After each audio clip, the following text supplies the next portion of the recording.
Bluff Historic Preservation Commission, our regular meeting.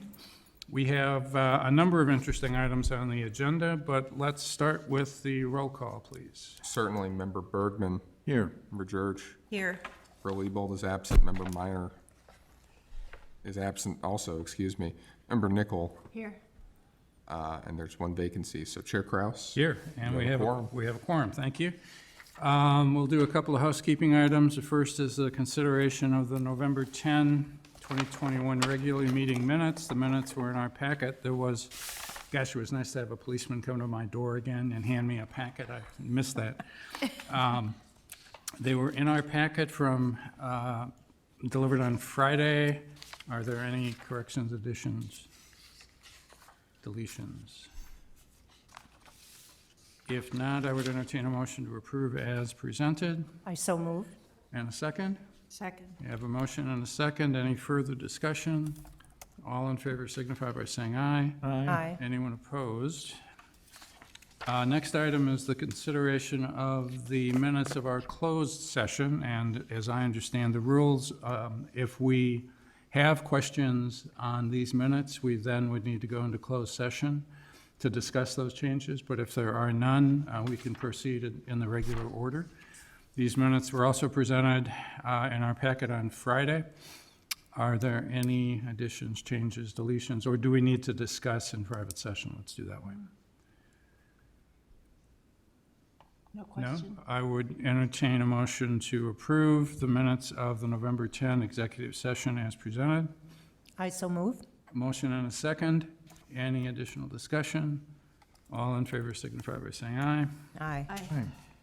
Fourth item is what we do at every meeting in the village. We allow an opportunity for people in the audience who would like to address the commission on items that are within our purview and not on tonight's agenda. Is there anyone in the audience who would like to address the commission? Is there anyone with hands up online? I'll note we have one person joining us through the great big World Wide Web. That person hasn't asked to be recognized. You can dial anytime you can dial. Ooh. Been a while since I've had to answer this one too. I believe You can dial the number that's on the agenda. Yeah, you can dial a number that's on the agenda There to you join us, and then there's information behind the agenda on how to raise your hand and ask to be recognized. Okay, so we'll move on. We'll allow, we're pretty informal here, so we'll allow any questions. If anyone has a question, just ask to be recognized, and we'll deal with it that way. Agenda item number 5 is one of the things that we like to do on this commission, and that's to consider historic structures in the village for landmarking. So this is a public hearing on the historic landmark nomination for 500 East North Avenue. And I believe the first thing I have to do is declare the public hearing open. And Glenn, could you give us a quick background? Certainly. So I'll say at the front that this property is owned by Michael and Patricia Reedy. I know that Rob Douglas is serving as the architect of record on this, and formerly a member of this commission, did a great deal of work, I believe, in preparing the nomination. He's had a bit of a medical issues that he's dealing with that prevent him from being here tonight. He certainly shares his apologies. And so accordingly, we made sure the owner is here to answer any questions, but we're a little light on the presentation. In his absence, I'll say that this is one of the 24 houses the HPC identified as the highest priorities for preservation in the village last year. This house formerly served as the offices of the Lake Bluff Camp Meeting Association elsewhere in the village. It was later physically relocated to 500 East North Avenue, and as part of that, it has some interesting things to it from a zoning perspective, maybe not from a historic preservation perspective. It sits over the lot line a little bit. It wasn't perhaps quite placed right on the lot. What do you know? Which means that the owner had to seek a zoning variation to do an addition on the second floor. That variation was recommended, I believe, on a 4-2 vote, and based on that recommendation, they wanted to seek landmark designation before proceeding with both components to the village board. So again, the historic nature of this property, it's been highlighted, it was highlighted in the first survey of the village. It was highlighted again as for being formerly the offices of the Camp Meeting Association, which is instrumental to the development of the village and its east side and its original plat. Quoting from that first survey, it has structural stick work, but unlike other comparable houses owned by Thatcher and Lee, its front gable is encrusted with barge board, which is a close connection to the heavily ornamented architecture of the Gothic period.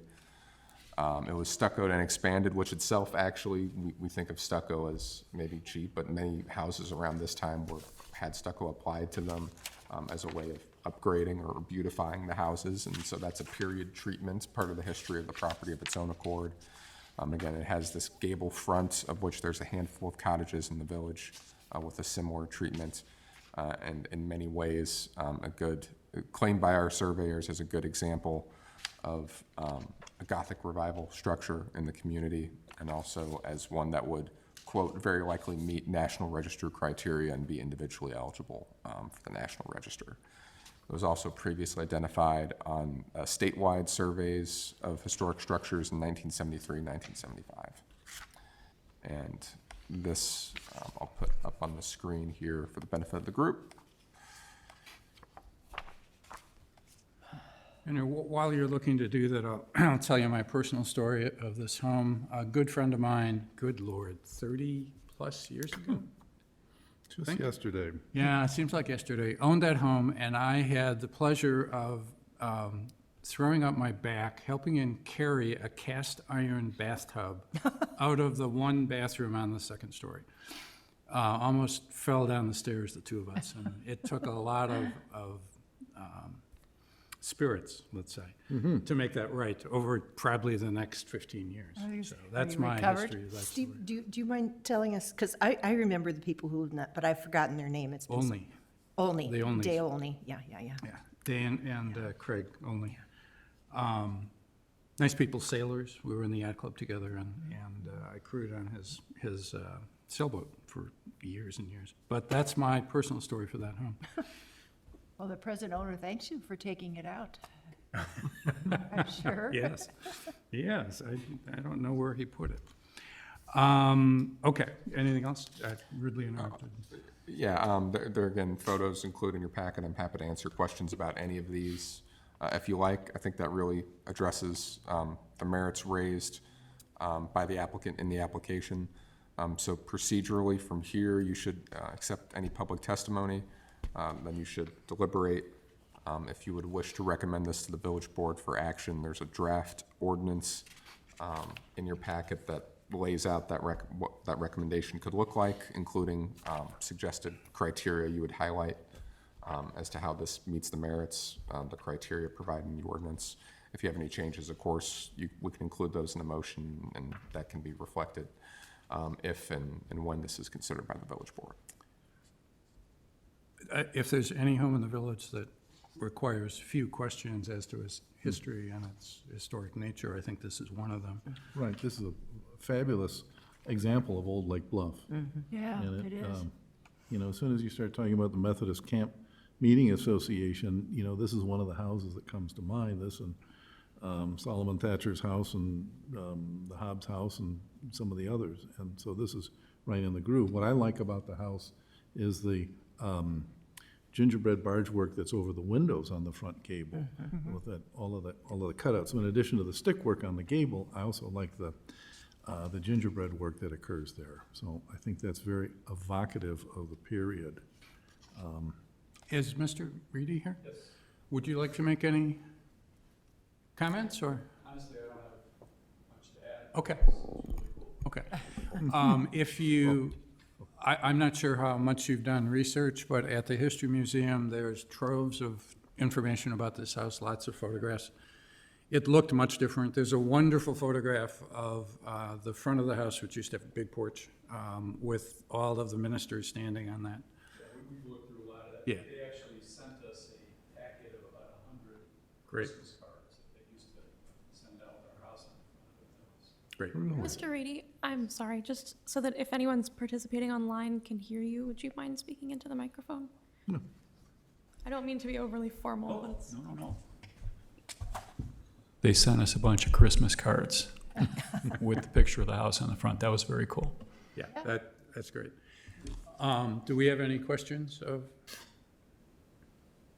Just a comment, I wanted to jump up and down and cheer when this came through. Yeah. Because I'm absolutely delighted that you're seeking protection for this, this little gem. Yeah. Yeah, thanks. Calculated for my benefit, what does that actually mean? It can't be modified, or what's the end result? Well, Go ahead. it doesn't give you a lot of protection. It just means that you have to jump through a few more hoops if you want to modify it or on the front facade, or if you want to do anything more than 50% demolition or demolition period. It slows you down. It doesn't stop you, but it makes you jump through a few more hoops, that's all. Yeah, so there's a couple of incentives. So one of the bigger, a change in philosophy that this group worked on for 4 years was to change the foundation of historic preservation in the village from one of thou shalt not tear down a home to one of we really want you to maintain this historic structure in the village, and here's some incentives, some goodies that help you think through that provide not only a streamlined process for things, but also when you finally do go to your building permit, you'll find a very nice zero as part of that building permit. You may, if you put a big enough addition on, qualify for incentives from the state. You'll find a reduction in property taxes potentially for a period of time. All incentives that we just put in place that apply only to landmarks within the village. So the concept is we have a beautiful historic village, and let's maintain what we can by encouraging homeowners like you to maintain their home and build it, modify it internally and, if needed, externally for modern standards, but keep the front facade and the streetscape in a way that reminds us of what this place looked like 125 years ago. So the focus is incentives to preserve. The focus is to maintain the look and feel within the village. And there are also some delay periods that can be imposed, just like there are for any home over 50 years old. But the real focus is on incentives to do just what you're doing, to maintain the home and put some protections around it. There's nothing in our ordinance that deals with paint color, that deals with windows, that deals with Siding. really siding or anything. We're really look and feel and relying on the good offices of the folks that live in these historic homes to maintain them the way they should, we think. So hopefully that gives you a little bit of background. And we thank you for what you're doing, and I would suggest at some point you talk with Glenn about all the incentives that might apply to a landmark structure, especially if you're looking to do the addition you're looking to do. Sure, I will. Thank you. Great. Have you been in touch with the people down in Springfield about the landmark status tax No. credits? No, we weren't even aware of, this process. I guess it's fairly new until recently, This- so. I don't know how big your project, I can't tell how big your project is. It may not be large enough, but if it gets to a certain dollar value, suddenly that can be a very lucrative tax relief form for you.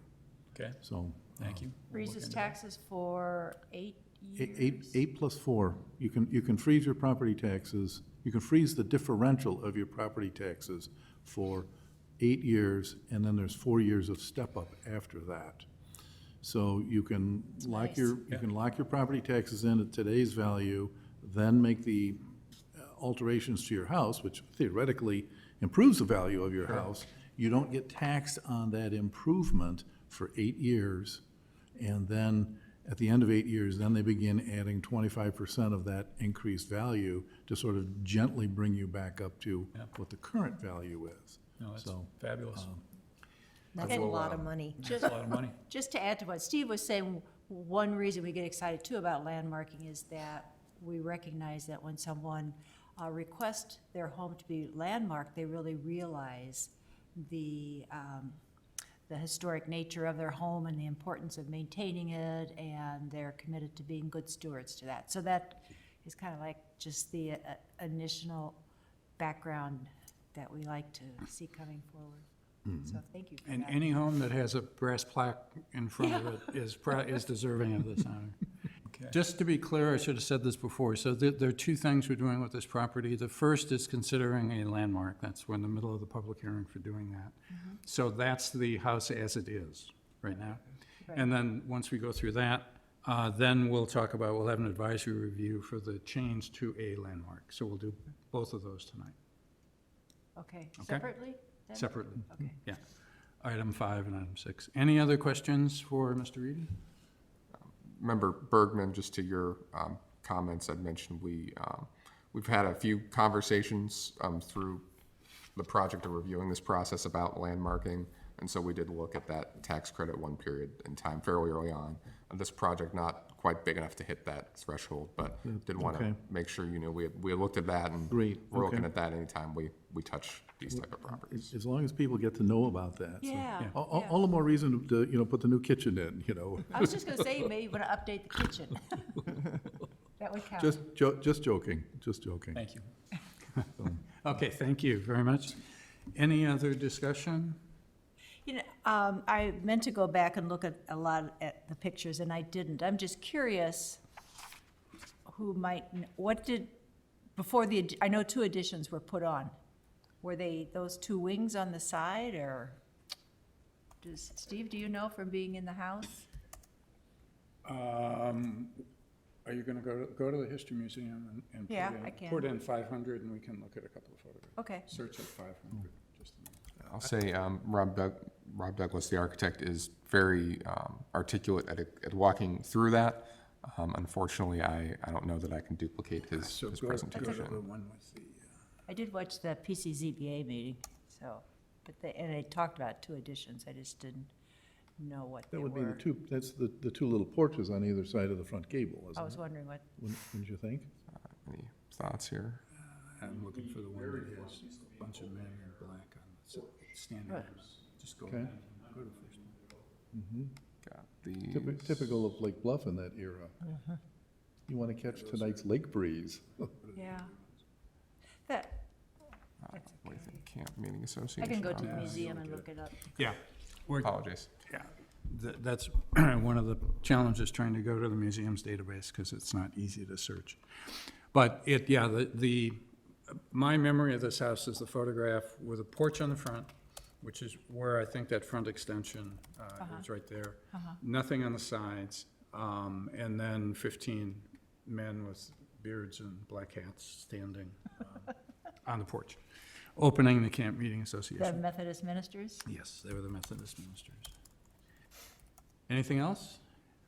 Okay, Paul, so what we do with landmarking is, if we have no additional questions, we go through the criteria. And if you want, Paul, it's on page 13 of the large document. 13. So one of the things that we do when we're landmarking a property, for the record, is go through the criteria for designation. And even though we have some hints in the ordinance that was so nicely prepared for us, and I think in the application itself, we like to go through those and, for the record, for the minutes, identify the criteria that we're using to designate this as a landmark. You want me to talk some more, or did you find it? Page 13 and page 14. Page 13 and 14. So there's general criteria, architectural, and historic. So General Paul, you want to lead us? considerations and architectural significance. Do we also want to do historical significance on page 14? Yeah, Okay. Yeah. So there is, the general considerations is a list of 7 items, architectural significance is a list of 7 items, and historic significance is a list of 6 items. And so we're going to go through these, and are we going to go through and then vote on each one, or do we want to go through and vote on them? let's just go through, our practice is, even though it's tedious, has been to go through each one and just kind of go yea or nay, no formal Okay. vote. So, under general considerations, this is item C in the criteria for designation. The feature or area has significant character, interest, or value as part of a historic, aesthetic, cultural, or architectural characteristics of the village, state of Illinois, or the United States. I'd say yes. And I think we're all pretty much at the yes point for that. Item 2, the feature or area is closely identified with a person or persons who significantly contributed to the development of the village, the state of Illinois, or the United States. And so Yes. this is all of our Methodist ministers. The feature area invokes the notable efforts of, or is one of the only known examples of work by a master builder, designer, architect, architectural firm, or artist whose individual accomplishment has influenced the development of the village, state, or United States. And unfortunately, we don't know the architect, so that wouldn't apply unless you have some, if you found in, if you're taking walls out and you find papers inside, we'd love to look at. Yeah. Okay? Okay. Item 4 is the unique location or singular physical characteristics of a feature or area making an established or familiar visual feature. And I think it's certainly a familiar visual feature in the village. It has unique characteristics. We all like the stickwork on the front of it. Item 5, the activities associated with a feature or area make it a current or former focal point of reference in the village. Yes. I think that's pretty simple. That comes out. The structure or building is of a type or associated with a use once common but now rare, or is a particularly fine or unique example of a utilitarian structure or building and possesses a high level of integrity or architectural significance. And I think we get the yes on that. The feature or area has yielded or is likely to yield historic significant information or even prehistoric data. Unless you find where I, no, I'm not gonna say that. So if I Buried my friend in the walls. find all of those buried, Yeah. yeah, so I have to say, I have found Indian arrowheads on property in Lake Bluff, so. So moving on to item D, there's a list of 7 items. Architectural significance. The feature or area represents certain distinguishing characteristics of an architecture inherently valuable for the study of a time period, type of property, method of construction, or use of indigenous materials.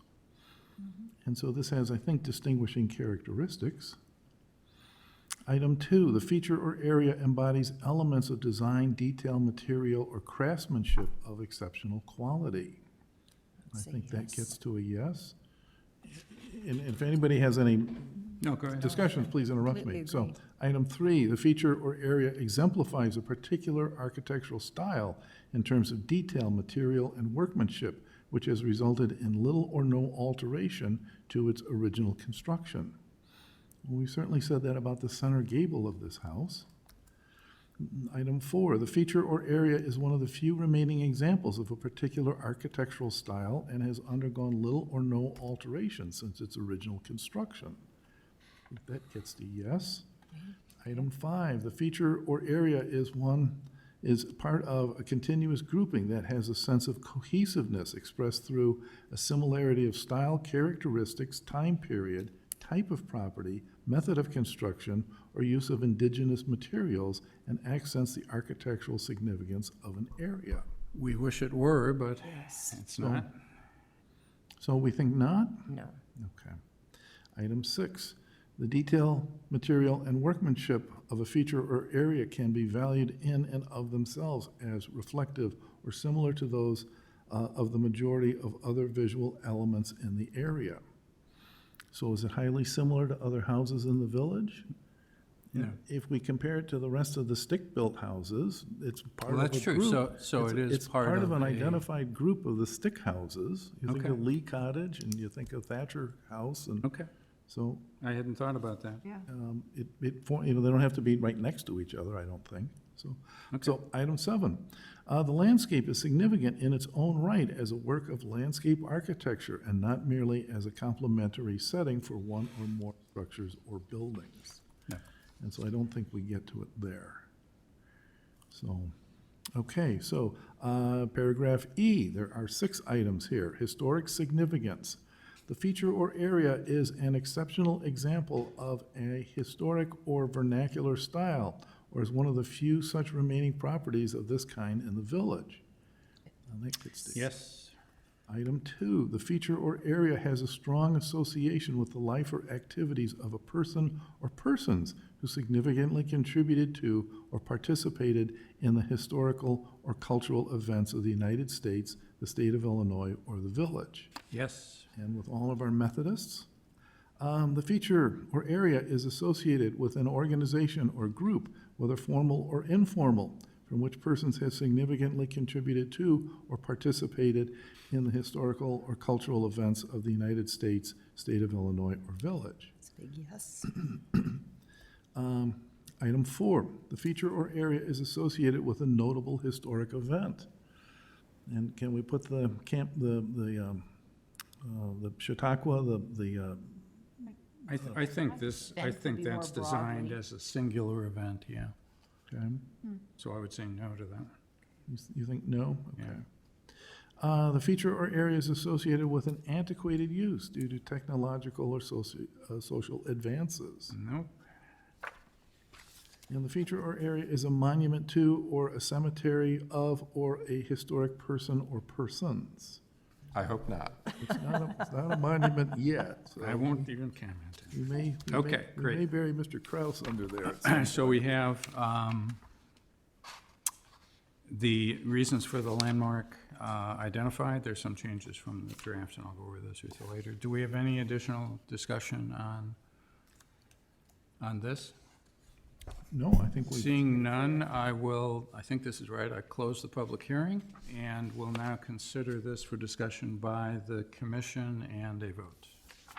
Do we have additional discussion? I think we're good. Okay, so I would entertain a motion to recommend that the village board designate as a landmark the single-family residence located at 500 East North Avenue for the reasons set forth in the draft ordinance. Do I have a I'll motion? second that motion. I need a motion. Or I will make the Will you motion. make the motion second? I would add, I think you'll want to do that with some modifications, specifically to add some of these extra criteria in here, under general, number 4, under architecture, numbers 2, 3, 4, and 6, and under historic, number 3. Correct. Motion, we need a second? I'll second. Any additional discussion? Roll call vote, please. Certainly, and on this occasion, even though there are only 4 of you, you need 4 affirmative votes to forward this on. Okay. Member Bergman, Yes. Member Church, Yes. Member Nickel, Yes. Chair Kraus. And with pleasure, I say yes, and thank you very much for your application. Thank you so much. Motion carries. Motion carries. Let's move to agenda item number 6. Now that we have recommended a landmark, now we can consider an advisory review. So when a property is landmarked, one of the things that a property owner needs to do for alterations is come before this body and have a conversation around the alteration. And it's our responsibility as a commission to make sure that the alteration isn't deviating from any of the standards that we just approved. I think do we have questions of the applicant around the work that is requested to be done? Does the applicant wish to comment on the work? Just in general, real quick, you know, the house is long on charm, all sorts of charm, very short on, you know, modern amenities and design. The biggest livability issue that we have is there's no master suite. There's, you know, 4 bedrooms and 1 small bathroom that you've been in upstairs. And a steep staircase. Yeah. And what serves as our closet is a converted, it looks like a crawl space, or, you know, some kind of, it's not air conditioned, it's not heated, off to one side. What we'd like to do, you know, which we are hoping would, well, it will certainly add livability to this. And I think that when we bought the house, it had been on the market for going on 1.5 years, and we bought it for about $100,000 less than what they were asking, and the market wasn't that bad. I think that, you know, in this day and age, people walk in and see a house like that, and they're just like, you know, we like the way it looks, it's pretty, but there's too much hair on this thing. So adding a third bathroom, a second bathroom upstairs, and an actual closet would, I think in everybody's mind, knock out the major livability issues. It's quirky. There's all sorts of, small rooms downstairs. There's not one big living space, but, that's just part of the charm. You get used to that. It's the, really the bathroom and the master suite thing that makes it tough to live with.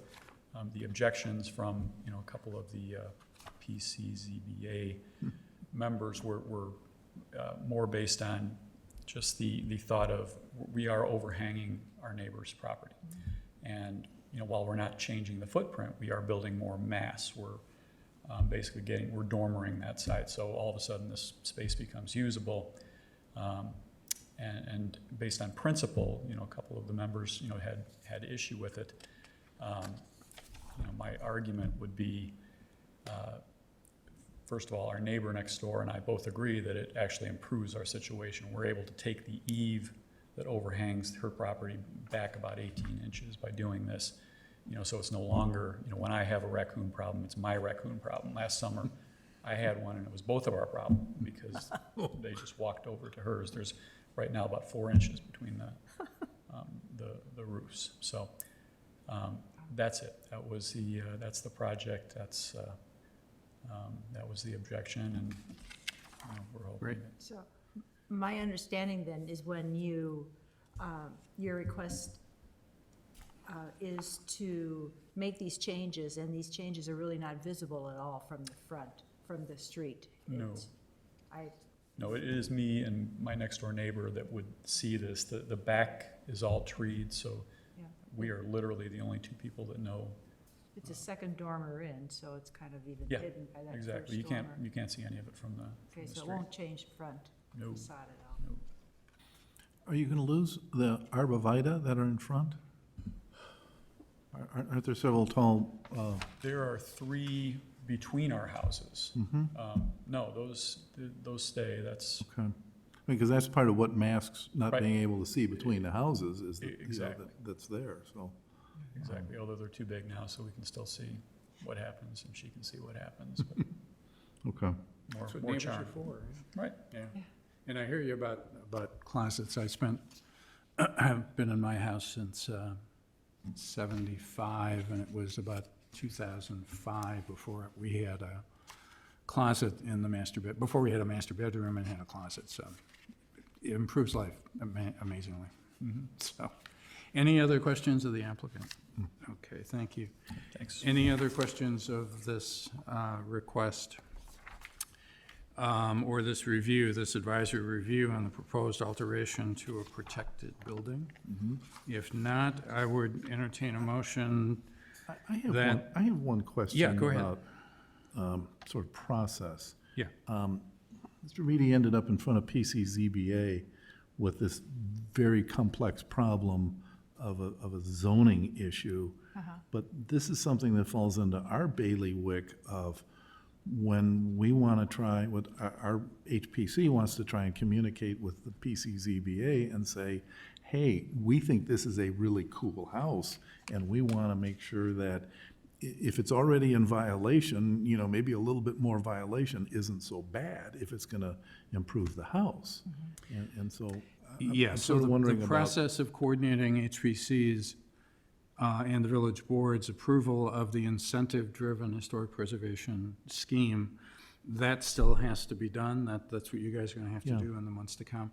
But if this would have been in place and if this would have been a landmark, then both PCZBA and HPC would have had a conversation before there would Yeah. have been a public hearing, so that there would have been some consensus from the advisory bodies as to their points of view, so that it was a coordinated, one-stop process for the applicant. My intent always has been that for the historic homes in the village, landmarked or not, that same process would occur, that there would be that kind of dialogue if there's a suggested alteration to a structure that we deem to be historic. But again, that process isn't in place yet. Okay. That's up to you guys to All make all the that. more reason for us to Yeah. build that process, Yeah. so, okay. Any other questions? I would just emphasize too, to Member Bergman's question, this is primarily an order of operations issue. You know, we gotten through the hearing process with the PCZBA, and then there was interest in landmarking. So if that wasn't the case, we would have tried to coordinate that, even in the absence of rules requiring great. that. Anything else? I would entertain a motion for the commission to terminate the advisory review as the proposed work is not inconsistent with the criteria for changes to protected features. I'll make that motion. Second, I'll second. any additional discussion?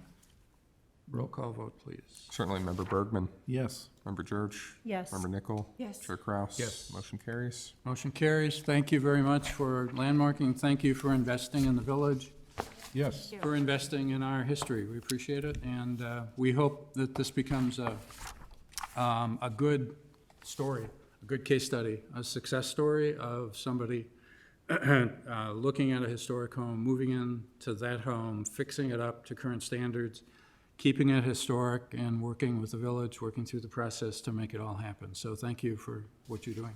Thank you very much. We're excited. Yes, thank you. Take care of that plaque out in front.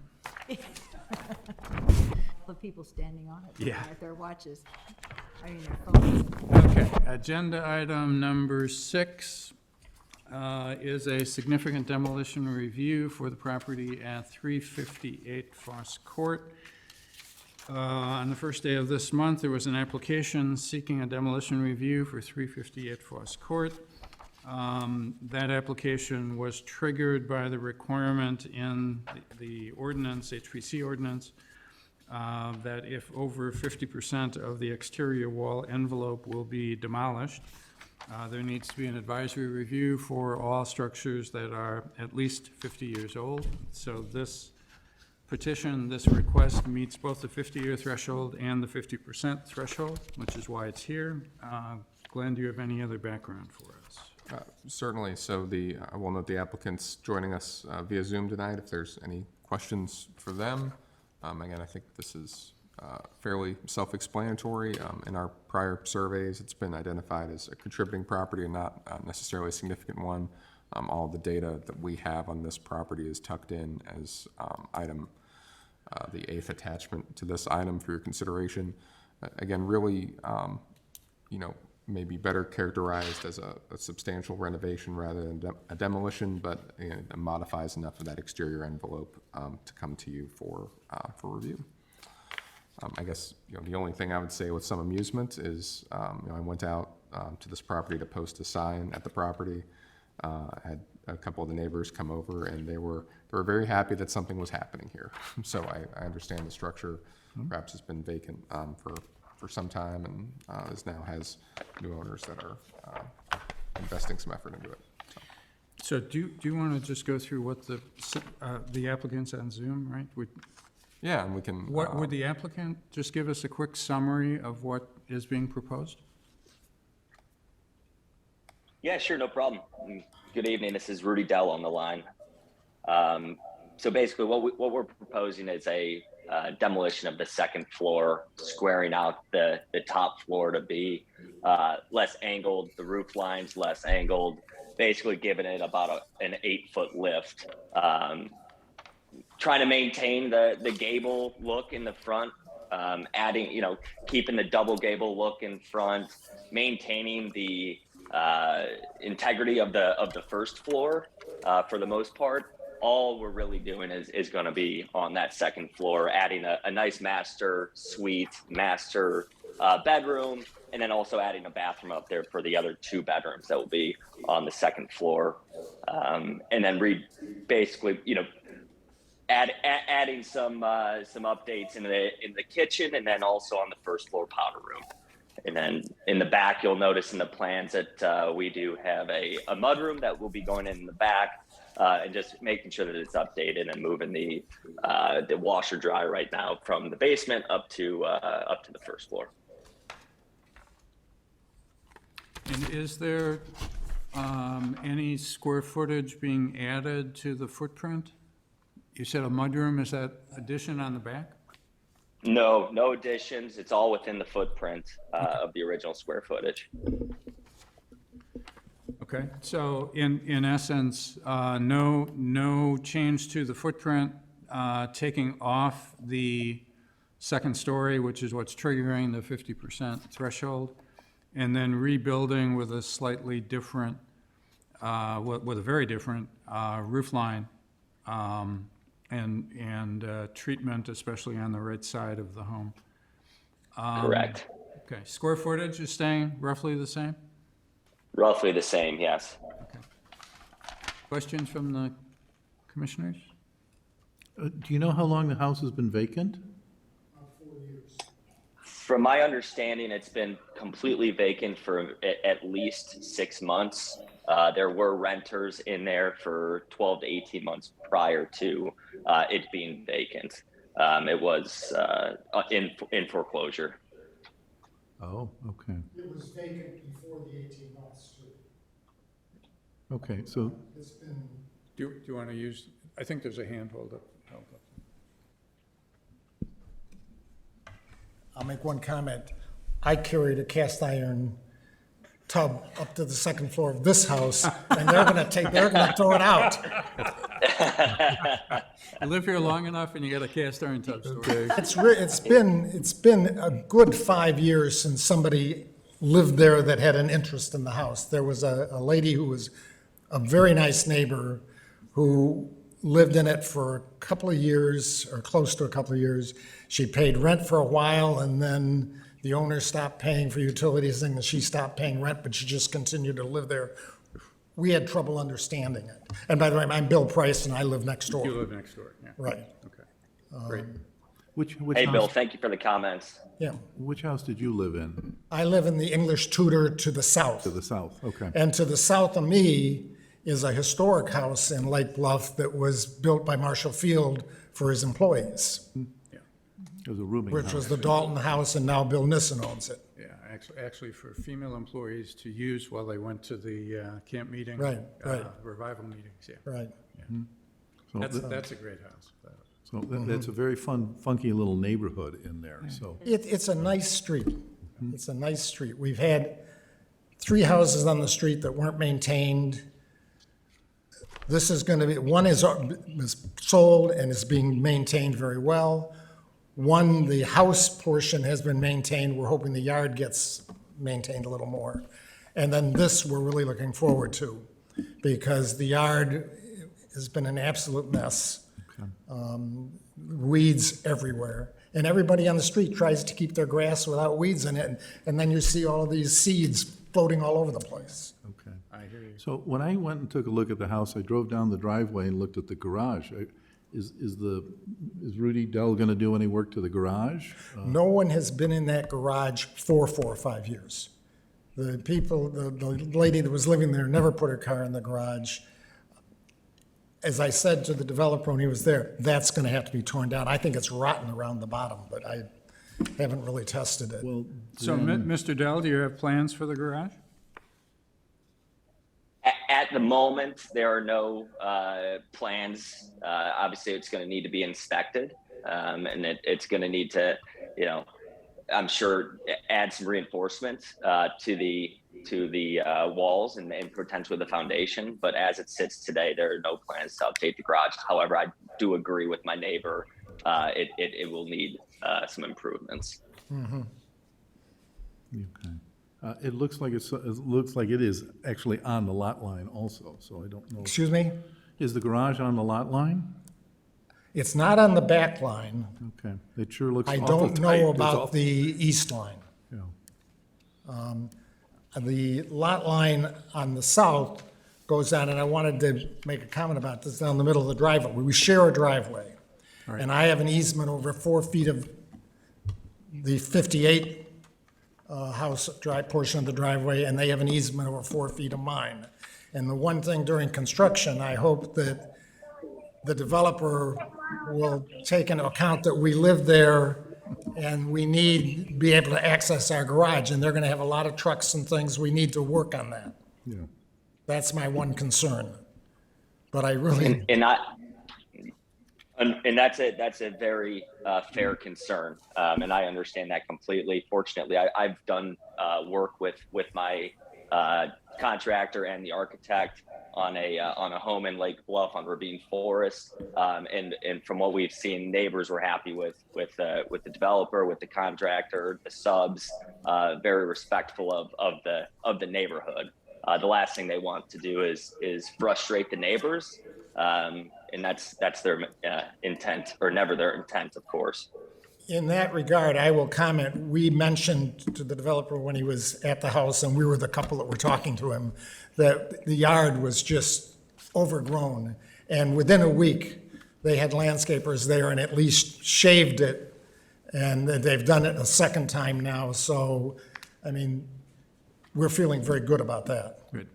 Thank you. When I drove by the other day, you're mentioning weeds in the yard, all I saw was cut grass. So Excuse me, I'm losing my hearing, but all I saw was cut grass when I inspected the house. So- it's more cut weeds, but okay.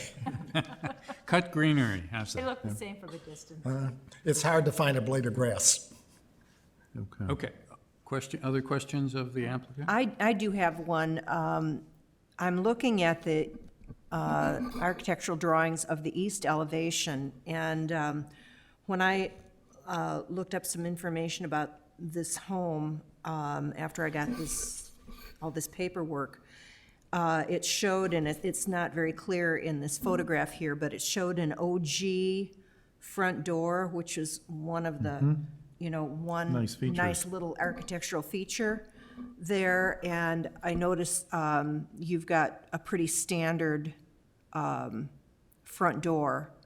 So I'm just curious as to if you had any thought about trying to replicate that OG door, just to give a little nod to what the original house was, because this is going to be very much a change for the better, but it's going to be a very significant change. Yeah, you can see it a little bit better here. Yeah. Yes, and great question. It's absolutely part of the charm of the house is that front door. It might have been an oversight on my part, not seeing the plans prior to submitting it to you, but we intend to keep the front door as is, the original front door. Great, great. I might make one other comment about the street. Across the street from this house, there are two original Sears prefab houses, which I don't know how many are in the village, but I don't think it's very many. Not many. How much taller is this house going to be when it's finished? How much additional height are you adding to this property? I think he said 8 feet, didn't he? Mr. Yeah, the walls on the second floor are going to be 8 feet, and then into the gables, which will obviously be the attic area. I would imagine that would peak up probably 12 feet total, certainly in the front where the gable is and the master is going to be. So I would say about 12 feet max. So you're adding 12 feet in height to the house. My math might be a little off, and I'm not sure if they're in the Okay. plans, and I apologize. I'm joining on my phone. Okay. But yes, it's 8 feet it's 8 feet of walls on the second floor. Got it. Okay. So here's my concern. There are 3 houses in a row, one of which is Mr. Price's house. There are 3 houses in a row that are all charmingly situated on their lots. There are 3 houses. Price is a English Tudor. There's this lovely little colonial house in the center, and then the northern house is this nice-looking Ranch. it's actually a 2-story, but it's not a ranch. It's a craftsman-style house, the brick house that's there. Well, the brick house is right next door. Right. And so all 3 of those houses are exactly the same height. The 3 houses are about the same size and mass. They're 3 different architectural styles, but this little street supports these cute little houses that are all the same size and mass. And one of the things that we look at here at the HPC is size and mass in its relationship to the streetscape. And what I'm wondering is, if you're going to punch that roof up that's going to be 12 feet taller or 8 feet taller than the other 2 houses, we suddenly end up with a house that's going to start looming over the others. And that's a very significant change to the value of the street. And so, as Mr. Price That's a just good- pointed it's a out. good point. As he just pointed out, across the street are several very small houses. You described them as Sears houses, they may be, but they are very small houses. They're what I call a story and a half. There's one story, and then, a second story, you have to walk, for someone my size, you have to walk around, and watch your head all the time. So if we're gonna add, 4 or 5 feet or 6 feet or certainly 12 feet to the height of this building, now we have a building that's as tall as the field house we were just talking about that's way back at the end of the street, which is a huge 3-story mansion house. I know that our house is 26 feet to the tip of the, Okay? and Well, do the plans show you a height? all 3 of those houses right in a row there, as you know, all 3 of those houses are exactly the I same think height. ours is actually a little taller. But yeah, I would Your house- challenge that. Your house isn't any more, our- go ahead. I was just gonna say, the house to the south, Mr. Price's house is taller than Yeah, our house is taller. 358 Foss. Maybe by 6 or 8 feet. Probably not It that doesn't much. look No. significant. Oh, I looked at the same thing, Paul, and it Yeah. seemed like this Glenn is house. trying to do a street view so we can look on that. Yeah, I took photographs when I was over there yesterday. Bill, how tall will this house be? That's what we're trying to find out. I was just, And that's what we're trying to figure out. oh, Okay. okay. So, And I would probably say my initial estimate of 8 to 12 is off, maybe significantly. I mean, if you look at the height of the gables today, they peak at about 8 feet. So when we add the walls, I mean, it's probably 5 or 6 feet, not 8 to 12 feet. So why don't you put okay, but still, we're getting into a significant height difference. so I mean, here's, So, I can do this. Right? how far is the front door porch going to project from the front of the house? this? Let's do this. Let's take a look at the screen. The man behind the curtain will. There we go.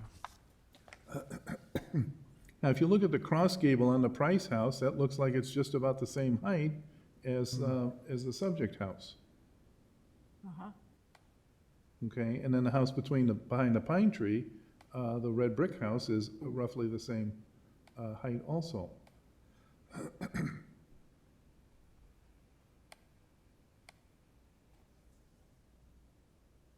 Did the Hills live in that house? The Hill family?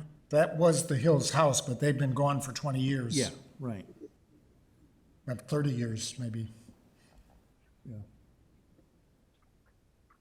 Okay, so you can see from this view, you can see how all of these houses all have essentially the same setback from the sidewalk.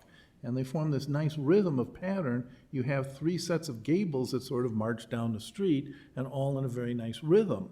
And this is this is what makes Lake Bluff look like Lake Bluff. And so I'm kind of concerned about suddenly having something get much bigger.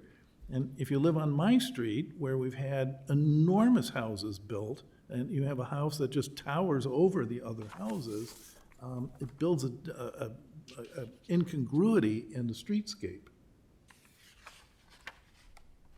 Glenn, have you gone through zoning on this? Are there any variances requested? I believe the plan sets under review. No variances would be necessary that I'm aware of or that I observed in my brief review of this. We haven't done a full, well, I can't say that. I don't know if we've done a full item by item review of this item yet. But right now, there's nothing that would indicate that this wouldn't be an allowable addition under current zoning without variance. That's correct. Just for the record. I think it's also, at this point, just to remind everybody that this is an advisory review, that under the rules adopted by the village, a property owner ultimately can do what they wish with their own property. We could delay this for a few months, but the property owner ultimately has the right to alter this within applicable zoning. Mr. Dell, any way you could help us think through the height? Or Glenn, do you have anything that would help us think through how the height is comparative to the neighbors? Almost there, yeah, if you can give me Okay. just another Okay. moment, Mr. Chairman. So one of the other questions I had, in filling out the application, it said that you were not able to find any historical information about the house. I can give you a little bit. And I'm wondering, is this a Harlan house? A what? No. This was built in 1931, 30 or 31. Our house was built in 29. It was built by David Stiles. His brother built the house straight through on Witchwood, and his brother was chairman of Abbott, and David was in the accounting department at Abbott. They built that house for their parents. So that was the Stiles parents that lived in the house at issue. In this house? In this house, yes. And we bought our house in 73, and the Stiles, he moved up to Minnesota, I think, where his son was. But there's only been 2 owners of that house since it was built. All right. And we don't know any other history of the house? We don't know the architect? I do not know the architect. Okay, so we don't know what happened in 1931, so. And I don't know the architect of my house. I mean, Okay.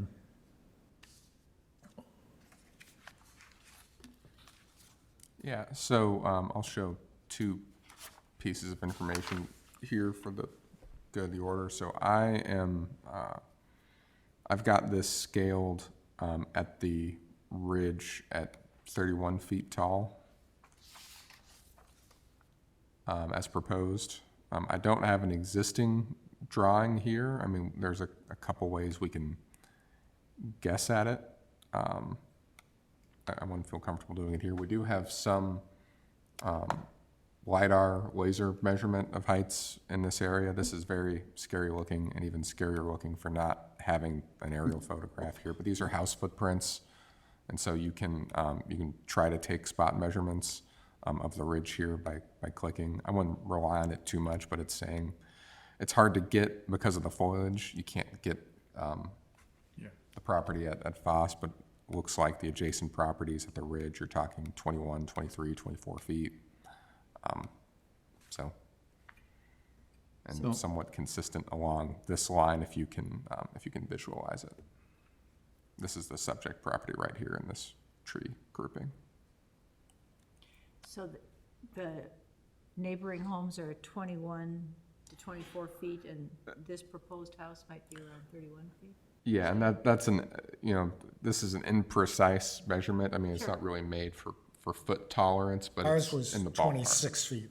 That's my memory of measuring it 40 years ago, so it's. Okay. You know, there is a building scale at the bottom of this, a 1/2 inch equals 1 foot. And just guessing what that attic space looks like, it looks like in the center it's going to be maybe 6 or 7 feet Yeah. high at the center, which is pretty typical for, I mean, this is how our attic is, it's the same thing. You can stand up right in the middle of it, but Not in the ends. not in the ends, corners, yeah. not in the corners. So if that's, let's say that's 7 feet, then, you know, Then you've got, 25 feet, 24, 25 feet. well, you don't know how tall the, You don't know how much, it's not, well, I guess it is a little bit out of the, yeah, it's not completely on grade either, so. So in any event, it does appear that I would guesstimate from what Glenn has said that we're at least 5 or 6 feet taller than the other houses on the street. So we do get into this visual bulk issue of saying, wait a minute, we're starting to blow out the neighborhood. And given the nice small houses across the street, I kind of wonder, is that appropriate to this really charming little street? And we don't want to see it turn into my street on Woodland Avenue, where Woodland Road, where every other house is a 4,400 square foot house. So, And your home, you said it's 26 feet tall, but it's softened somewhat by you have. It's all Yeah, you have very shorter steep, built- yeah. very steep roofs. But you also have additions or Yeah, other, we've got a very large addition Yeah. to the south, which is much lower. whereas this is more linear and just straight up and down on the sides. So we've got a property owner that wishes to improve the property within village zoning. That because of the nature of the houses on that street would be apparently taller after construction than neighbors. How would we like to proceed? We have three options here. We either could terminate the review, which means the building permit process can go ahead. We could continue the review, and we typically only continue reviews in order to have a dialogue with the architect or the builder about changes to a plan. Or we could continue without any further consideration, which we typically do just to signify that we're not crazy about the change, but recognizing the property owner has the ultimate decision when that time period would expire. When would that be, Glenn? Do you know? It's shown in red on the second page. I believe it's August 30th, thereabouts. So August 30th. So those are our choices, either terminate the demolition review or meet again, hopefully with the owner, with some changes potentially to height, if that's what we want, or continue the review process without further meeting until August 30th, when the building permit could be issued as a matter of right.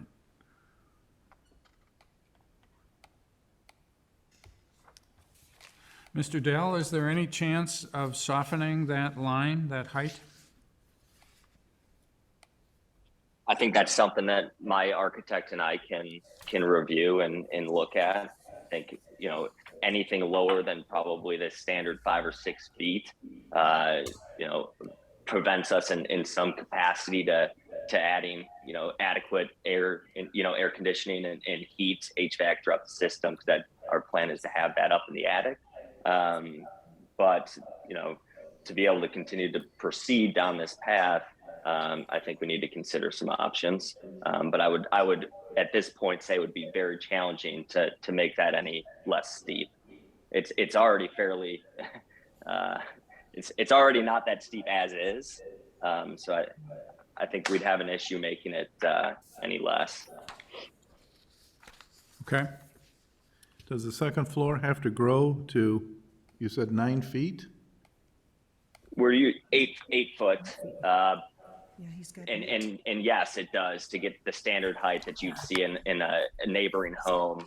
Right now, there's a ton of different angles that really prevent livable space on the second floor, and really it's an unattractive home on the inside on that second floor for future families that are moving to Lake Bluff. Now, you mentioned future families. Are you gonna live in this house? It's just I do not intend to live in this house. I'm improving the property value to sell it. I currently live in Lake Bluff on Ravine Forest.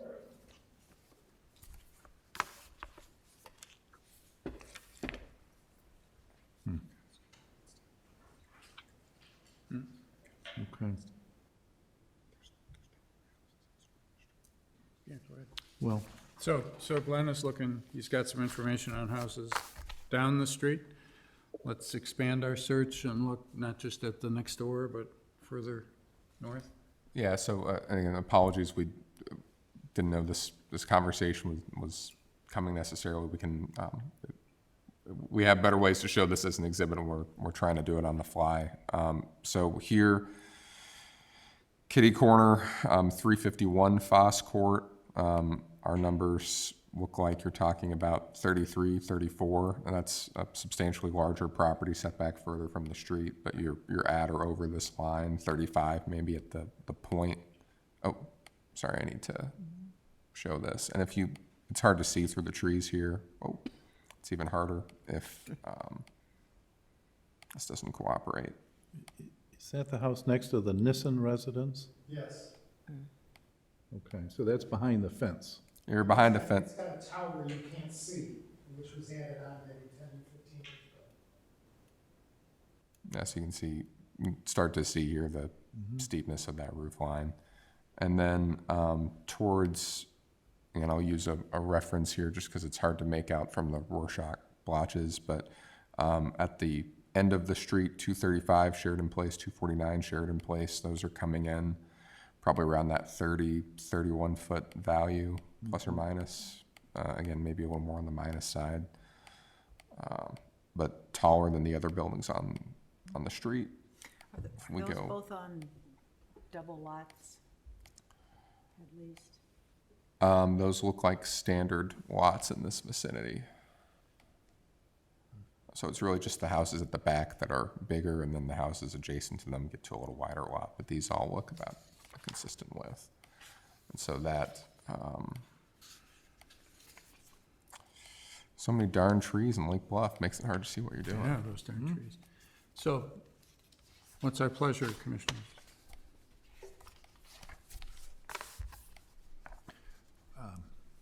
Well,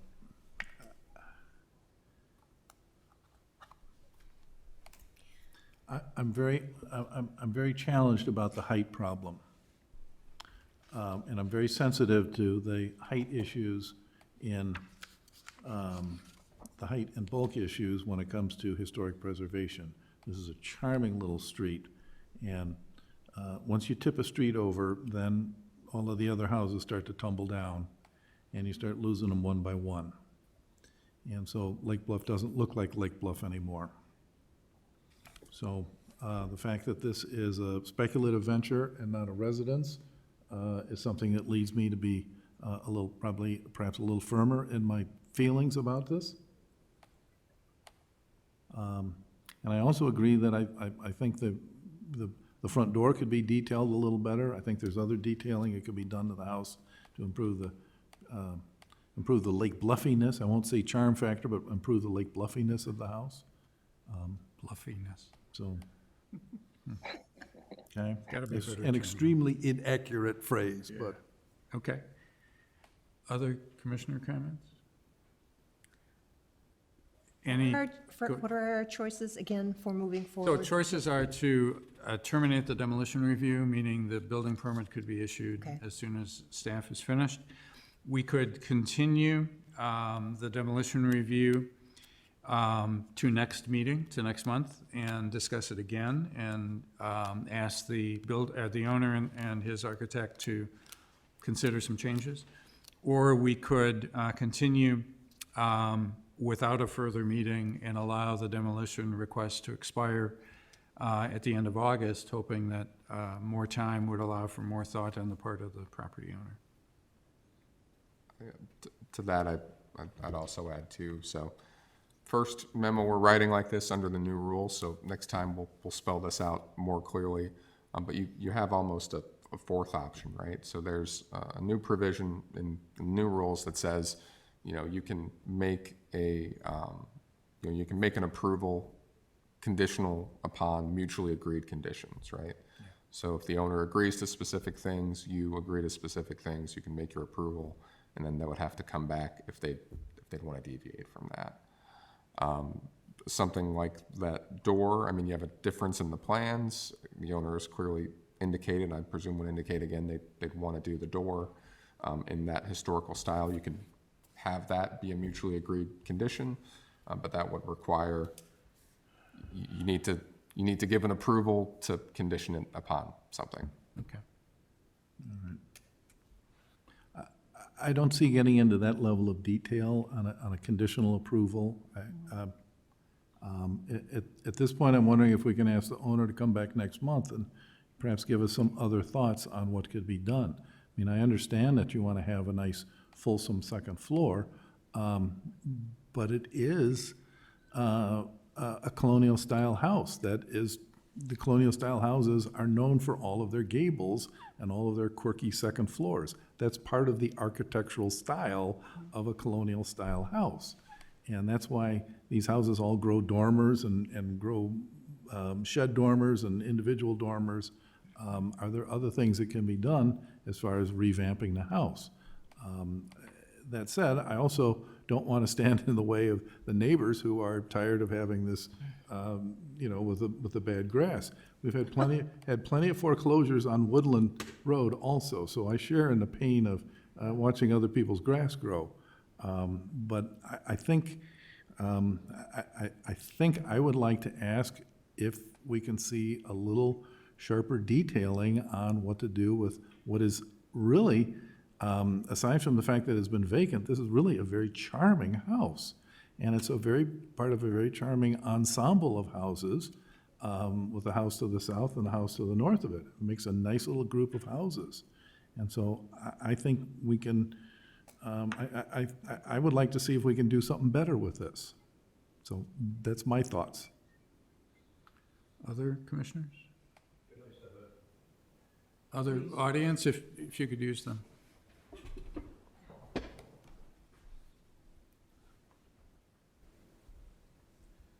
Are these building plans in the public domain? I mean, can I get a copy to peruse? Yeah, so if you go, I'm happy to print you off a copy, later if you hang around, or tomorrow if you'd like to come back, or if you go on the village website, the packet for this item is posted online, and there's the full scale there. The ones I print you wouldn't be to scale. If you looked in them online, you could blow them up as big as you wanted to. Okay, appreciate it. And I think I did hear early on that the footprint is not going to increase. It's staying the same. Right. Correct. Okay. And are you a neighbor of? 2 doors down, yeah. Okay. Yeah. Two doors which way? 2 doors north, on the opposite direction. Okay. All right. The You're little in a very small house. It's the ranch type building. Okay, and it's tiny? 1600. Okay. Yeah. So so there's these 3 houses in a row, and then you'd be the next No, one. there's this gentleman's, then there's the 2 we saw on screen, the house in question, the brown building next door, and then mine. So Okay. it's 2 houses. All right. And just a general question, what's the build time? If the plans stood as they are we talking 3 months, 6 months, 12 months? We're talking 4 months. 4 months. Okay. Yeah, thanks. Okay. I gave my copy of the blueprints to Bill, so he's got a copy, and maybe when we're done, if any of the commissioners give mine. could share, so you don't have to Okay, thanks. hang around. Oh, can you tell us your name? Chris Hughes. Chris Hughes. Thank you, Mr. It's Hughes. 368 Foscourt. Okay. Any other comments? Yeah.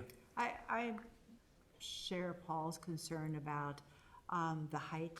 I too drove by it. And it seems a little small, it seems smaller than the 2 neighboring homes, but adding potentially 10 or 12 feet would certainly pop it up a lot more.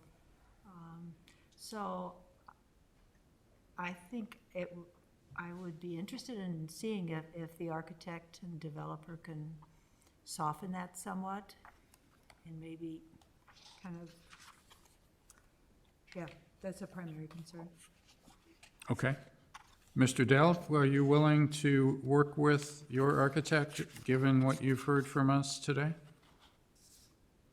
Yes, so yeah, I'm absolutely willing to work with my architect. I do think it's important to point out again that we're not increasing the footprint of the property. It is remaining at the 1,500 square feet and 1,600 square feet. So we're not going to see a massive increase. I can understand the objection on the height, and I'm willing to work with my architect.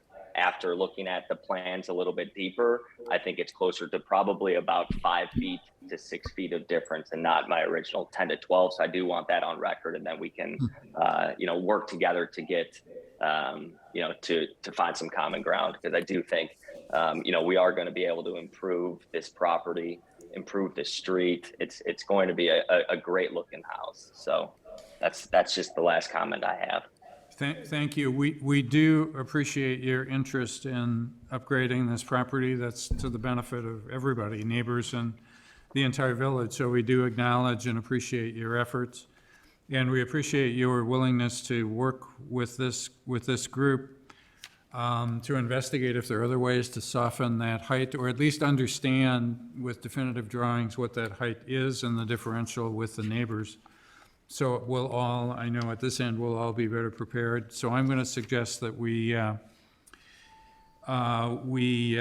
continue the demolition review to the next regular meeting of the commission, and I think we need a motion to that effect. I so move. Second? I'll second. Any additional discussion? Roll call vote, please. Certainly, Member Bergman, Yes. Member Church, Yes. Member Nickel, Yes. Chair Kraus. Yes. Motion carries. Thank you, everyone. Thanks to the neighbors for participating, and Yes, this is Lois, if great. you want to, Thank you for coming. yeah. Thank you. Are you here all summer, Mr. Price? Are you here all summer? Second, go ahead, you can come Okay. up. Is this a north Okay. elevation instead of see the you around. west? I believe so, yeah. I Okay. saw that as I was working. Okay, thank you. Let's move on to, You're more than welcome. thank you. Thank you, thanks for Thank coming. you. Thank you. Move on to agenda item number 9, which is Lake Bluff Online. This is not We in, have a number 8 for you. you have a number 8 for me? We have a number 8 for you. Oh, I'm sorry, resolution adopting demolition review questions. So this was our first demolition review under our new set of guidelines, and the questions that were answered by the applicant, I believe, were these new questions. So the new questions are actually the old questions. This is your old questionnaire. There's just, this was never really established in any way. The new ordinance says that you would establish a set of questions. Some of these really are redundant now with things that are already required. So you can establish the questions you want. We've tried to adapt the ones you've used previously as shown here in this draft resolution. I would encourage you to pass something tonight. We can always, come back and change these at a future date, but just important that, we should have something established in case there's another application in the near future. Don't know that one's coming or that one isn't, but want to have something in place. Okay, so there's very little difference between what the applicant filled out and what we're proposing. So they're essentially the same. I think for purpose of form, we should approve the request. I think so, too. And I would entertain a motion to adopt the demolition review questions as proposed in our packet. I will make that motion. Second, Second. any discussion? All in favor signify by saying aye. Aye. Any opposed? Okay, Lake Bluff Online. Since this isn't my job anymore, or shouldn't be, Stop smiling so much. I just wanted to point out, can you put up on? Yeah, you got it. I hope you've gone through the document a couple times, the online, Lake Bluff Online, because there's quite a few changes that Glenn has made.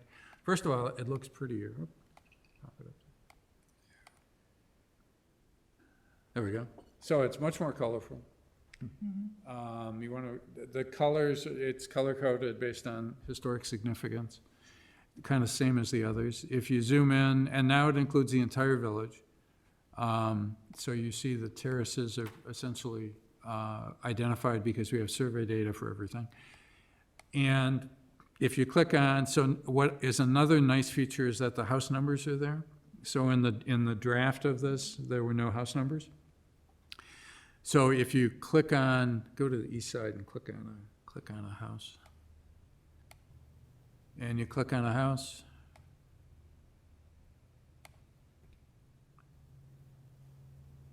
You get that, and you get the assessor's photograph. Is that Hunter's house? Yeah. Random selection. Yeah, random selection. That's Mr. Hunter's house. So you get the assessor's current photograph. Oh, it's current. It's the current photographs that's in the, well, it's what was current when this file was created. It's Okay. not a historic one. That was a question I had, whether they were current, 5 years old, 25 years old. They're whenever the assessor took the photos, and these ones will actually update, we believe, when the assessor updates. Yeah. It's pretty my close to understanding that when there's an assessment done, there is a new photograph taken. So it would be whatever is, when this goes live, the most current assessor's photo, and then subject to updating. But the intent is to have it be current so people can recognize the house as it now exists. And then if you click on the data, you get, so you get essentially the assessor's survey document. So all of the data items from the assessor's survey are presented. I would suggest that this commission order these differently. So you have something like to me, when the house was built should be the first line. The anecdotal significance of the home to the village of Lake Bluff should be among the top 4 or 5, and that's now way down on the bottom. So I think there's somebody putting some intelligence, not that Glenn hasn't, but somebody putting some intelligence to the data. Joke about government intelligence coming in. There you go. I'll let someone Just else a different make it. priority. Yeah, Different yeah. priorities. So somebody look at all, so this is a constant survey form. If we have information in that data field, it will be captured now online. So I think it's real easy to sort these differently based on what you want the viewer to capture when they first look at it. So that's one thing. The second thing, if you go back, so there's the date, 1870 what? 1875. 1875. So that really should be right up there, and I would suggest it should be right up there. Go up. Right next to another photograph that would be the oldest known photograph we have of that house. Good. Okay? So in one of my other jobs for the museum, I have put together for the east side of town the most current photograph for every structure in the village. Now, it's not quite done yet. Haven't completed that yet. It's almost done. We have to go to the assessor's office to get photographs, but it's 90% finished, so we'll have the most recent photograph on the east side. We'll need to do the same thing on the west side. So that's one of the changes I would make, is that we load historical photographs, and we have to think about whether it's better to hard load it or whether we link it. So now if you go up a little bit, you'll see 3 links. The first, let's just go through all these. The first is to the Lake County mapping system.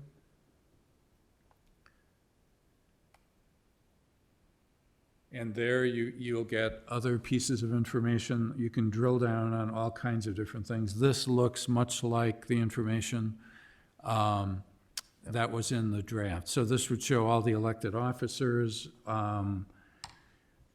the school district, all of the information that somebody who's interested in this property may actually find interesting to look at in one source. So that's straight from the Lake County data.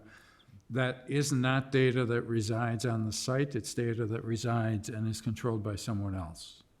So we don't have to do anything other than provide the link, okay? Then you go to the next one, and that's the Lake County tax base. So here you get, this is public record, public knowledge, but it shows all of the tax information. It shows a bunch of sales. It shows prior owners. It shows some purchase prices, shows tax bills, and shows all kinds of other interesting thing that's there for someone. And then if we go to the last link, is the museum link, and this is the one that's funky. This one happens, does it show anything for this house? It does. Okay, so we got lucky because this one actually, the key words that Glenn used in his program identified a bunch of items. So now you open one up, and you could open one up, and I think there you'll find an old photograph of the home, for example. So everything, the theory here is that everything that's in the History Museum that has been recorded attached to this property would be available with one click. So people using Lake Bluff Online could also access the database of the museum.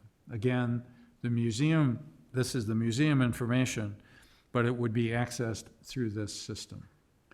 Now, the challenge is that if you go to my house, for example, nothing shows up, even though there's 4 entries in the museum.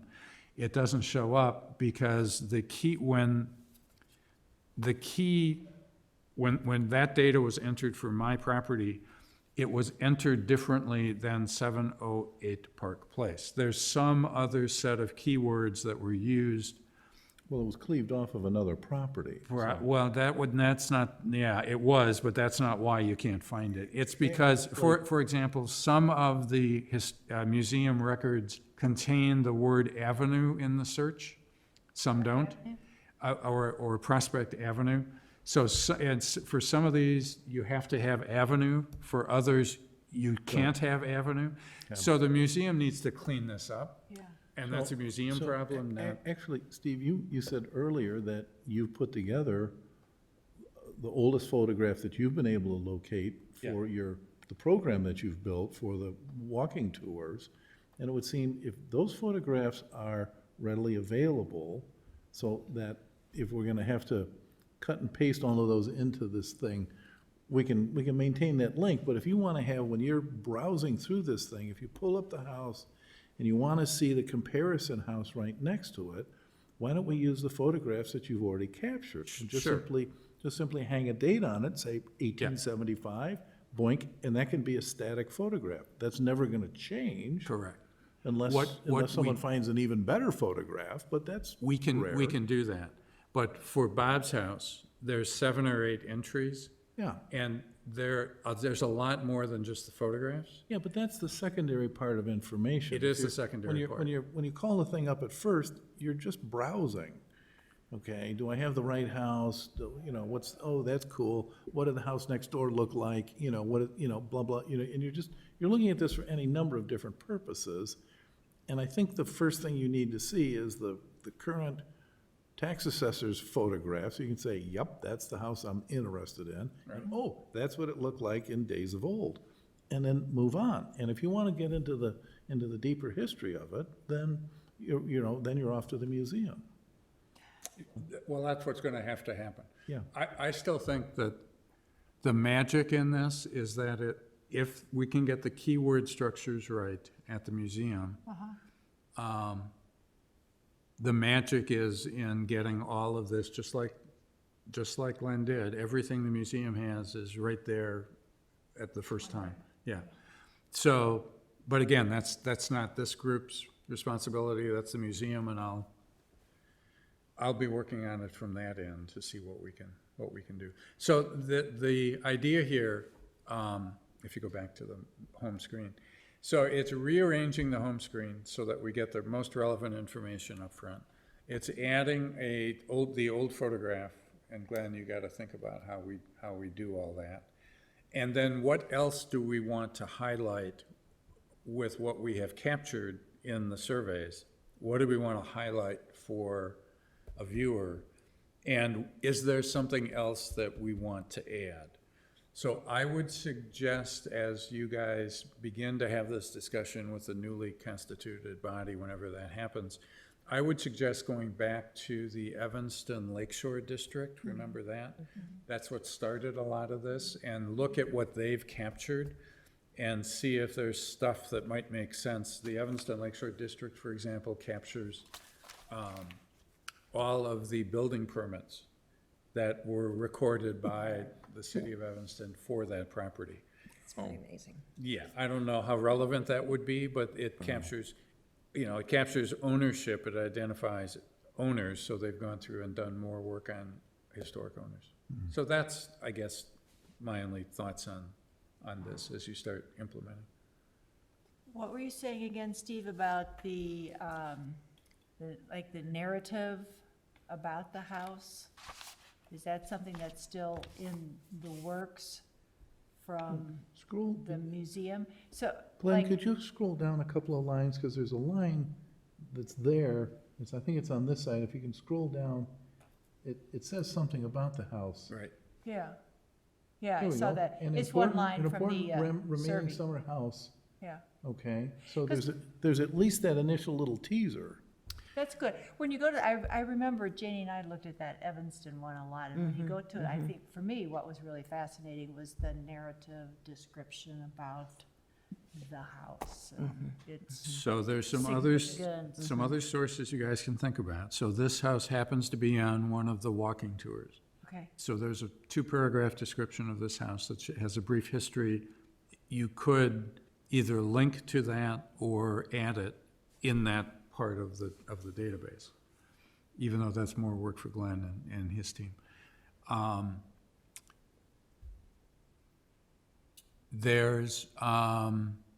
not sure if this was a Distinguished Home Award. I don't think it was it? If it was a Distinguished Home Award for the museum, all of the narrative for every house that has been a Distinguished Home winner is now loaded onto the museum's database. So that could be added. So a lot of this is just thinking, what do we have that we can grab that's easy?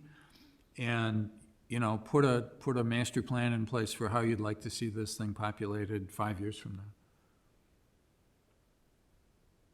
Yeah. And, when ownership changes, it would be really nice going forward. So what did we hear of the history of both of these houses that we talked about tonight?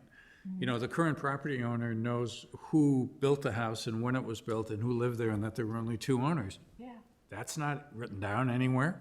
Okay. So why don't, it's now should be in this repository of data. So when we find stuff out, It would be nice to capture the fact Yeah. that Stiles he was one of the big wheels at Abbott. there you go. All Okay? of that He's stuff. He's the there's- CFO or something, yeah. There's now a place to put it. That's one of the ideas for this, so that it just doesn't get lost in the Ethernet.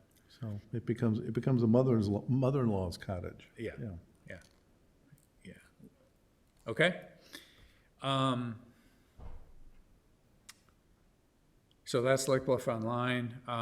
The other things that were on our plate are putting PR materials together based on this new vision of an incentive-driven historic Fixed price preservation insurance view. So that's gonna fall to you folks to do that. This is a great case study. 500 North is a great case study of how the ordinance encourages a homeowner to landmark because of the obvious advantages that are in a process like renovation. And not even knowing, in this case, that there were financial incentives that were attached to it as well. I noticed that. That was very interesting to me, that he did this out of pretty pure motives. Down to it. Yeah, I think there was encouragement to do this as well.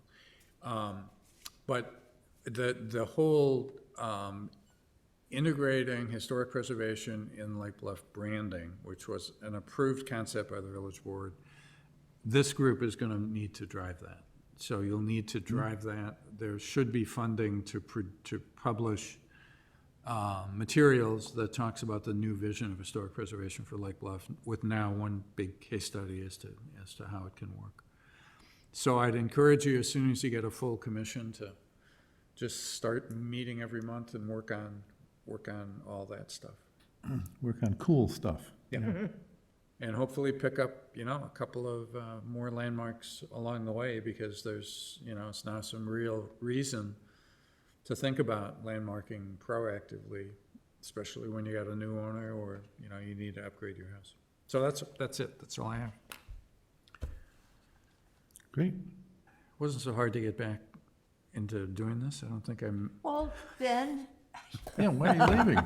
you could continue. I will continue. I'll always be around for answering questions. But like I told you guys, my original commitment for doing this was to get this plan approved and in place at the village board level, and I've done that, and it's time to do some other stuff. Well, we appreciate your guidance and Absolutely. carrying us forward. been fun. We appreciate all of the computer pieces you put in place. Enormous strides That is forward. huge.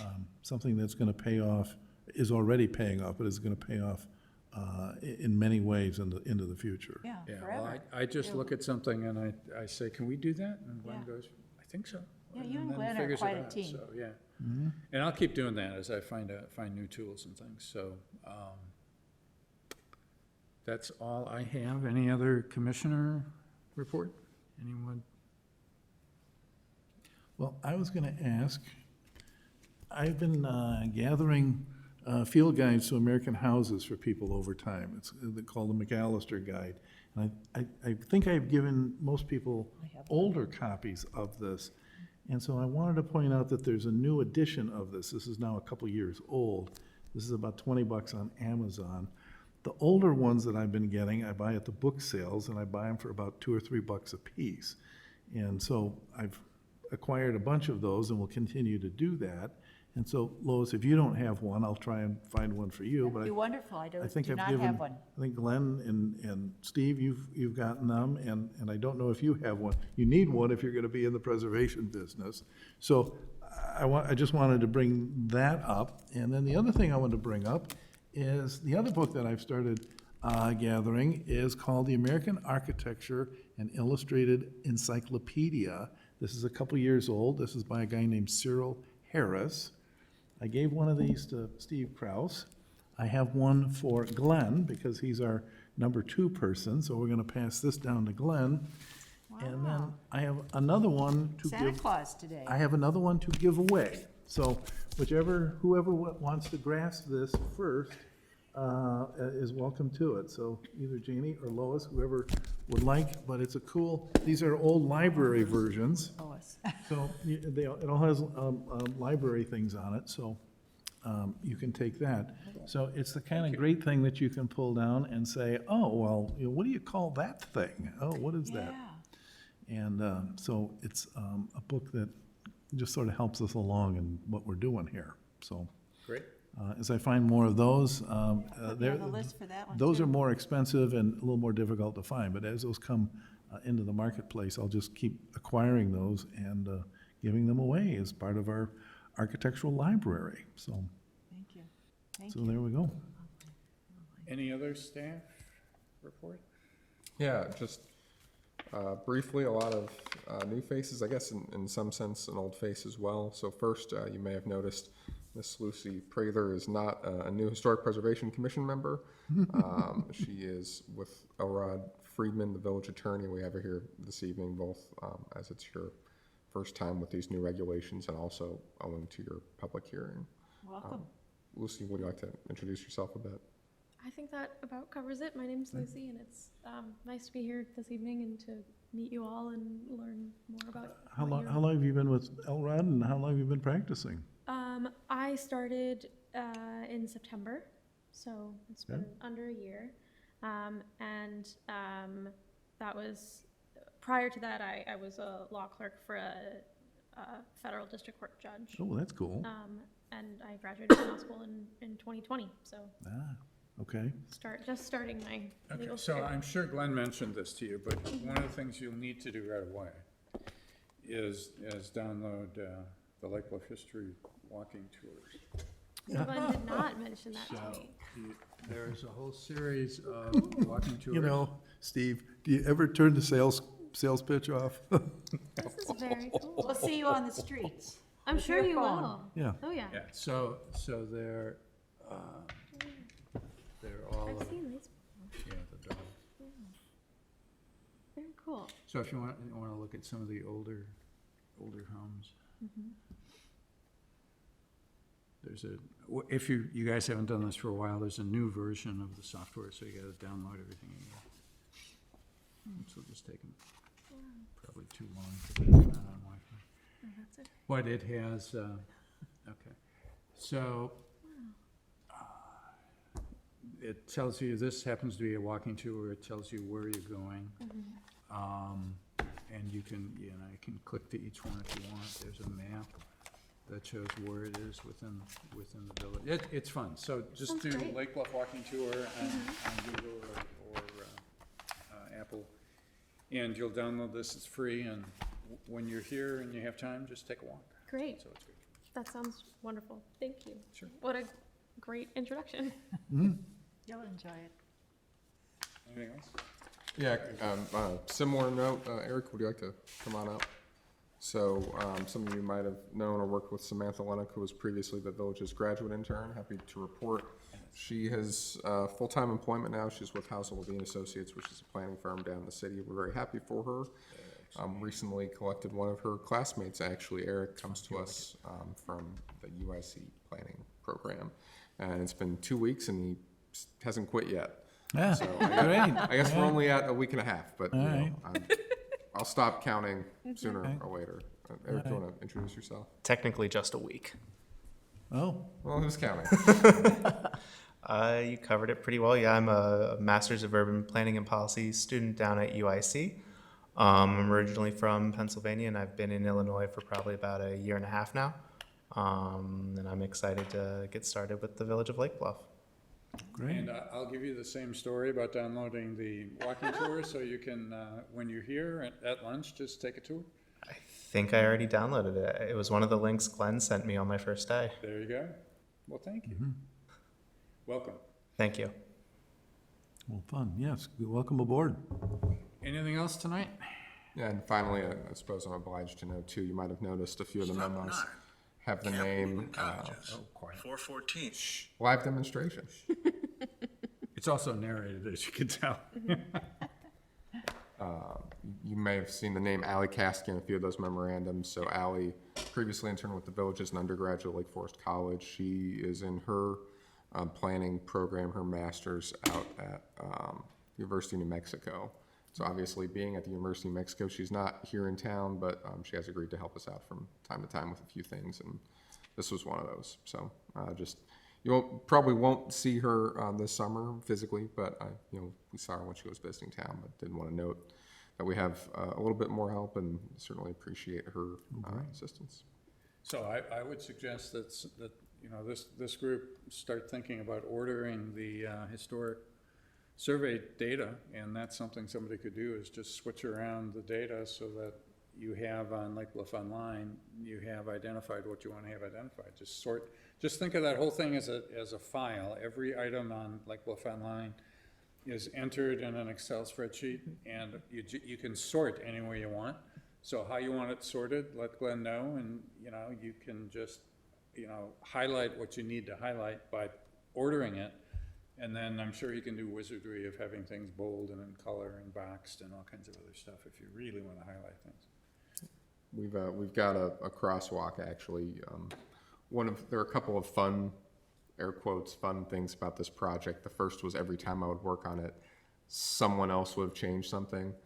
You probably heard me yelling at Evanston when I went to do the final step of this. I won't say on what date, just to find out that Esri had completely redone how you make apps online in the mapping thing. That's part of why it looks so pretty. That was not a fun experience. But the second part of that is along the way you have these 4 surveys, and each one was done slightly differently, especially the last one. So it actually took it's a little more abstract than I expected. It took a little more loose how we grouped and flowed a lot of those things together from survey to survey, trying to make apples and oranges just be apples. All that's to say we have a table of from what survey went into what field, and that's the order it has, and I'll circulate that here in the next couple days if people are looking to apply themselves to the best way to present that. Okay, that's it. Very good. That's truly it. What's going on with Stonebridge? Can you tell us what's going on with Stonebridge? Yeah, there's no secrets about it. I mean, we have a settlement agreement that's all wrapped up that says, before things can happen on the property, like demolition of the manor house, that the owner or the developer has to undertake certain actions, including marking the property for a period of time, including allowing us access to reclaim some historic artifacts and so on. That still hasn't happened yet? That still has not happened yet. Wow. That's correct. So, there are prerequisites that need to be done before demolition can start. And Do you know if there's any interest by purchasers or developers or? nothing I've heard about. I mean, I would be surprised if there was one, since the property is not being marketed yet, but Okay. it made the news plenty of times, especially in recent memory. So, Yeah, okay, wouldn't thank surprise you. me. Okay, All right, so I guess we're going to meet again next month. more biz, yeah. Okay, All right, entertain a motion to adjourn. so moved. Second. Second. Anybody opposed? We are adjourned at 8:46. Great, Thank you. Thank you. nice meeting. It's like riding a horse, or riding a bike. You sort of don't forget how to do this.